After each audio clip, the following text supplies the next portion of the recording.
नमस्कार, आप देख रहे हैं नवभारत टाइम्स और मैं हूं आपके साथ कृतिका चावला।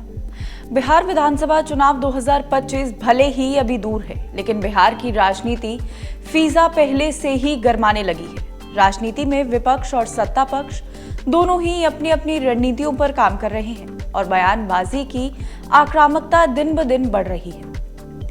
नेता प्रतिपक्ष तेजस्वी यादव अपनी आभार यात्रा के जरिए एनडीए सरकार पर सीधा हमला कर रहे हैं, तो दूसरी तरफ सत्ता पक्ष तेजस्वी और आरजेडी को कम आंकने का कोई मौका ही नहीं छोड़ रहा है। यहां तक कि मुख्यमंत्री नीतीश कुमार के करीबी और राज्य के ग्रामीण विकास मंत्री श्रवण कुमार भी इस बयानबाजी में अब कूद पड़े हैं। श्रवण कुमार का कहना है कि तेजस्वी यादव का बड़बोलापन और अमर्यादित भाषा उनकी पार्टी की उनकी हार की पटकथा लिख रहे हैं। उनके अनुसार आरजेडी विधानसभा चुनाव में सिर्फ 10 सीटों पर सिमट जाएगी और जनता का भरोसा पूरी तरह से एनडीए के साथ है। उनका यह भी कहना है कि तेजस्वी यादव की यात्रा से कोई खास प्रभाव पड़ने वाला ही नहीं है, क्योंकि जनता अब उन्हें अच्छी तरह से समझ चुकी है।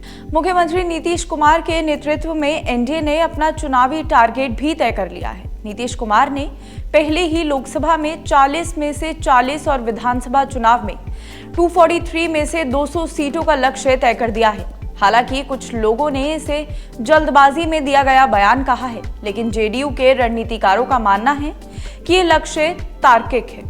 2010 के विधानसभा चुनाव में एनडीए ने 206 सीटें जीती थी, जिसमें जेडीयू को 115 और भाजपा को 91 सीटें मिली थी। तो वहीं दूसरी ओर बीजेपी भी पीछे नहीं है।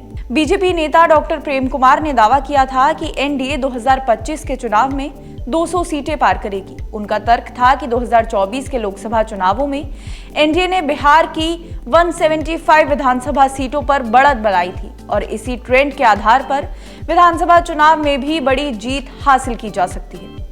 कुल मिलाकर बिहार की राजनीति में अभी से जोर आजमाइश शुरू हो चुकी है। एनडीए और महागठबंधन दोनों ही अपनी अपनी रणनीतियों के जरिए एक दूसरे पर भारी पड़ने की कोशिश कर रहे हैं।